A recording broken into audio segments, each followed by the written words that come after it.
कैलाश बाबू और उनकी पत्नी गायत्री जी अपने कमरे में बैठे अपने सुख दुख की बतला रहे थे।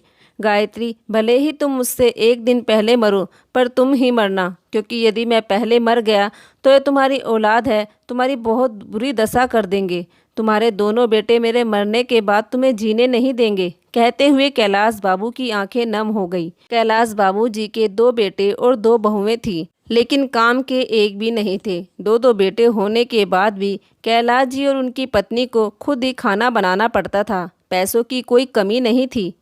गांव में उनका नाम था। दोनों पति पत्नी आराम से अपना जीवन व्यतीत कर सके, इतना उनके पास था। कमी थी तो बस इतनी सी कि उनसे बोलने वाला कोई नहीं था, उनका हाल चाल पूछने वाला कोई नहीं था। उनकी एक बेटी थी जिसकी ससुराल पास में ही थी, लेकिन आना जाना कम हो पाता था। दोनों पति पत्नी अपने कमरे में अकेले बैठे रहते, कभी कोई कमरे में झांकने भी नहीं आता। कभी बीमारी में भी उनका हालचाल पूछने वाला नहीं था। दोनों पति पत्नी आपस में ही अपने सुख दुख की बतला लेते। एक दिन दोनों पति पत्नी अपने कमरे में बैठे बातें कर रहे थे। करते करते गायत्री जी अचानक से बिस्तर पर पीछे को लुढ़क गई। कैलाश जी घबरा गए और उनको फटाफट उठाने की कोशिश करने लगे। दोनों बेटे घर पर नहीं थे, किसी समारोह में अपनी पत्नियों को साथ लेकर गए थे। कैलाश जी अपनी पत्नी के हाथ पांव मलने लगे। गायत्री जी को बहुत ज़्यादा घबराहट हो रही थी। कैलाश जी दौड़कर बाहर गए और आस पड़ोस के लोगों को बुला लाए। उन सब ने मिलकर गायत्री जी को हॉस्पिटल पहुंचा दिया। गायत्री, कुछ नहीं होगा तुम्हें, देखो हम हॉस्पिटल पहुंच गए हैं, तुम जल्दी से ठीक हो जाओगी। कैलाश जी अपनी पत्नी को तसल्ली देते हैं। गायत्री जी दबी आवाज़ में बोली, मुझे बहुत घबराहट हो रही है, मेरे जाने का समय नज़दीक आ गया है। कहते हुए गायत्री जी ने एक लंबी सांस ली और हमेशा हमेशा के लिए कैलाश जी को अकेला छोड़कर चली गई। और कैलाश जी खड़े के खड़े पत्नी को देखते रह गए। कैलाश जी पत्नी की लाश को घर ले आए।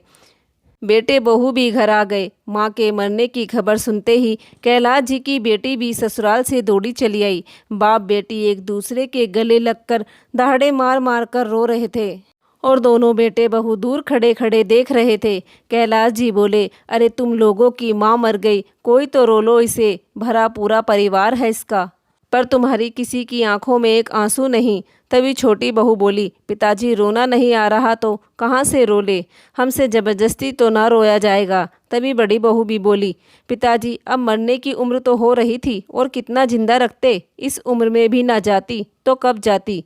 कैलाश जी लगातार अपनी छाती पीट पीट कर रो रहे थे और बेटे बहू खड़े खड़े उनकी खिल्ली उड़ा रहे थे। जब 13वीं का दिन नज़दीक आया तो दोनों बेटों ने ब्राह्मण भोज कराने से मना कर दिया। छोटी बहू बोली, जाने वाला तो चला गया, अब उसके पीछे इतना पैसा उठा कर क्या करना। कैलाश जी कुछ न बोले, चुपचाप सुनते रहे। सभी रिश्तेदार अपने अपने घर चले गए। 2 दिन बाद बेटी भी ससुराल चली गई। दोनों बहू ऊपर वाली मंजिल पर रहती थी और कैलाश जी सबसे नीचे। जब तक गायत्री जी थी अपना और कैलाश जी का खाना खुद बनाती थी, अब दोनों बहू बारी बारी से खाना देने लगी। कुछ दिन तक तो ठीक ठाक खाना दिया, फिर धीरे धीरे वह भी देना बंद कर दिया। कैलाश जी ने बेटे बहू के बारे में अपनी बेटी से बताया तो वह यह सुनकर बहुत दुखी हुई, पर क्या करती, उसकी मजबूरी थी कि वह खुद एक संयुक्त परिवार की बहू थी। वह अपने पिता को अपने साथ नहीं रख सकती थी, लेकिन वह अपने पिताजी से मिलने आती जाती रहती थी। एक दिन कैलाश जी के दामाद और बेटी उनसे मिलने आए। रीना अपने पिताजी के लिए अपने घर से खाना बनाकर लाई थी। बेटी और दामाद जैसे ही अंदर बढ़े, कैलाश जी के कमरे में बहुत बुरी बदबू आ रही थी। ऐसा लग रहा था मानो कितने दिन से उनके कमरे की सफाई ना की हो। कैलाश जी भी बेसुध हालत में पड़े थे। पता नहीं कितने दिन तो उन्हें नहाए हुए हो गए थे। पूरे गांव में कैलाश जी का नाम था, लेकिन बेटों के राज में अब कैलाश जी की हालत किसी भिखारी से कम नहीं थी। पिता की ऐसी दयनीय हालत देखकर रीना की आंखों में आंसू आ गए। बेटी और दामाद ने कैलाश जी को साफ किया और उन्हें दूसरे कपड़े पहनाए, फिर अपने हाथों से पिताजी को खाना खिलाया। पर अभी तक कोई सी भी बहू नीचे उतरकर नहीं आई थी। थोड़ी देर बाद बड़ी बहू ने बालकनी से नीचे खड़ी चमचमाती कार को देखा तो दोनों बहुएं सरपट नीचे आ गई। अपनी ननद को अचानक देख उनके होश उड़ गए। रीना की बड़ी भाभी खिसियाते हुए बोली, अरे दीदी आप कब आए, फ़ोन भी नहीं किया, कहते हुए ननंद के पैर छूने लगी। रहने दो भाभी, यह सब नाटक करने के लिए। रीना ने अपनी भाभी को हड़काते हुए कहा, जो यह सब तुम दोनों पिताजी के साथ कर रही हो, क्या तुम्हारे मायके में भी तुम्हारी भाभी तुम्हारे माता पिता के साथ ऐसा ही करती है? अरे थोड़ी बहुत शर्म तुम लोगों में बची है या नहीं? सब बेच खाई। पिताजी को यहाँ नीचे अकेला छोड़कर तुम सब ऊपर रहते हो। कोई इनके कमरे में झांकता तक नहीं कि यह भूखे है प्यासे है, नहाए हैं या नहीं, कोई मतलब नहीं। अरे जरा एक बार इस कमरे में बैठकर तो देखो, कितनी बदबू आ रही है यहाँ। तभी छोटी बहू बोली, दीदी मिलने आई हो और मिलकर चलती बनो, यह हमारे घर का मामला है, हम चाहे इन्हें जैसा भी रखे। तभी अचानक रीना के पति का अर्जेंट फ़ोन आया और वह रीना को उसके पिता के पास छोड़कर चला गया। दोनों भाभियां ननंद से झगड़ने लगी। दोनों ने अपने अपने पति को फ़ोन करके बहन के खिलाफ भड़का दिया और उन्हें घर बुला लिया। घर आते ही दोनों भाई बहन पर मारने को चढ़ गए। भाइयों ने भी बहन को खूब खरी खोटी सुनाई, धक्के देकर उसे घर से बाहर कर दिया। रीना बेचारी रोती हुई वापस ससुराल चली गई। यह सब देखकर कैलाश जी अपने बेटों से बोले, अब बहुत हुआ, निकल जाओ मेरे घर से। अब मैं तुम दोनों को अपनी संपत्ति में से एक फूटी कौड़ी भी नहीं दूंगा। यह सुनकर दोनों बेटे बहू आग बबूला हो गए। बड़ा बेटा कैलाश जी के मुंह को भींचते हुए बोला, बुड्ढे सब कुछ हमारा है और हमारा ही रहेगा, अब तो बस इंतजार है तेरे मरने का। कहते हुए दोनों बेटों ने कैलाश जी को कमरे में बंद कर दिया। अब कैलाश जी की हालत पहले से भी बदतर हो गई। बेटे कैलाश जी को नींद का इंजेक्शन देने लगे। बहुएं बाहर से ही बासी रोटी सब्जी कमरे में खिसका देती।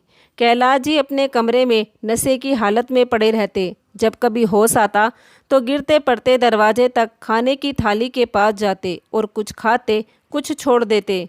जिसके पास पैसों की कोई कमी नहीं थी, आज भिखारियों से भी परे उसकी हालत थी। शरीर पर मैले कुचैले कपड़े, बड़ी बड़ी दाढ़ी और बड़े बड़े बाल, शरीर से उठती बदबू, नहाए हुए भी महीना हो गए थे। बेटे बाप को तड़पा तड़पा कर मार रहे थे। कुछ दिन बाद बेटों ने प्रॉपर्टी के कागज़ तैयार कराए और कैलाश जी से बेसुध हालत में कागजात पर साइन करा लिए। बेटे बहुत खुश हो गए। बहुएं बोली, जो काम होना था वह तो हो गया, अब इस बुड्ढे का क्या काम, निकालो इसे यहाँ से। बेटों ने एक मिनट न लगाई। उसी दिन आधी रात में, ताकि बाहर वालों को पता न चले, कैलाश जी को गाड़ी में बैठाकर कहीं दूर छोड़ आए। पूरे गांव में ढिंढोरा मचा दिया कि उनके पिता घर छोड़कर चले गए। जब बेटी को यह बात पता चली तो उसे विश्वास नहीं हुआ, क्योंकि वह अपने भाई भाभी को अच्छी तरह से जानती थी। रीना का रो रो कर बुरा हाल हो गया।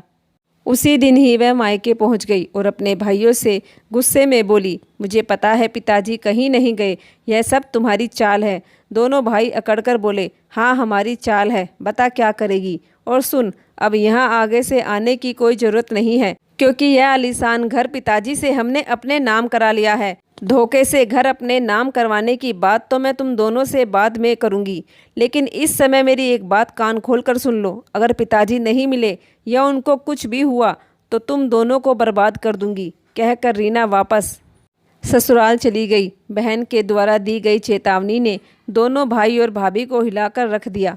उधर रीना और उसके पति ने कैलाश जी की गुमशुदा की खबर छपवा दी, उस पर 20,000 का इनाम भी। 2 दिन बाद ही 2 युवक फुटपाथ पर बेहोशी की हालत में पड़े कैलाश जी को रीना के दिए एड्रेस पर उसके घर ले आए। पिता की हालत देख उनसे गले लगकर फूट फूट कर रोने लगी। कैलाश जी बिल्कुल बेहोशी की हालत में थे। बेटी और दामाद जल्दी से उन्हें हॉस्पिटल ले गए और हॉस्पिटल में उन्हें एडमिट कर लिया गया। उनके सारे टेस्ट कराए गए। डॉक्टर ने रिपोर्ट देखकर बताया कि इन्हें नशे के इंजेक्शन दिए जाते हैं। भाई इतने गिर जाएंगे यह कभी सोचा भी नहीं था। कुछ दिन कैलाश जी हॉस्पिटल में एडमिट रहे। रीना ने अपने पिता की मेडिकल रिपोर्ट बनवाई। बेटी और दामाद ने हॉस्पिटल में उनकी देखभाल की, लेकिन अभी तक बेटे बहुओं को यह पता नहीं था कि उनके पिता हॉस्पिटल में हैं। वह तो यह सोचे बैठे थे कि अब तक बुढ़ा मर गया होगा। कैलाश जी अभी हॉस्पिटल में ही भर्ती थे। रीना के अंदर भाई भाभीयों के प्रति बहुत क्रोध भरा हुआ था। रीना अपने पति को कैलाश जी के पास छोड़कर एसडीएम के पास पहुंच गई। वहां जाकर उसने अपने पिता के लिए आवाज़ उठाई और भाइयों को कड़ी से कड़ी सज़ा दिलाने की दरख्वास्त की। एसडीएम ने कैलाश जी की रिपोर्ट देखी जिसमें साफ साफ लिखा था कि इन्हें नशे के इंजेक्शन दिए जाते थे। रिपोर्ट देखकर एसडीएम ने कैलाश जी के बयान लेने के लिए कहा। रीना एसडीएम को साथ लेकर हॉस्पिटल पहुंच गई। कैलाश जी अब बोलने की हालत में थे। कैलाश जी ने अपने बयान दिए।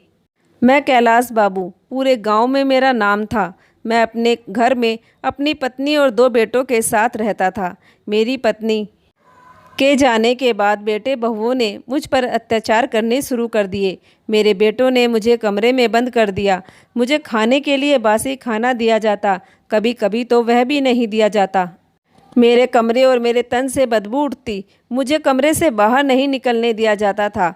बेटों का अत्याचार इतना बढ़ गया कि दोनों बेटे मुझे नशे के इंजेक्शन देने लगे। बेहोशी की हालत में उन्होंने मेरा घर अपने नाम करा लिया और मेरे दोनों कलयुगी बेटे एक रात मुझे फुटपाथ पर छोड़ आए। कहते कहते कैलाश जी फूट फूट कर रोने लगे।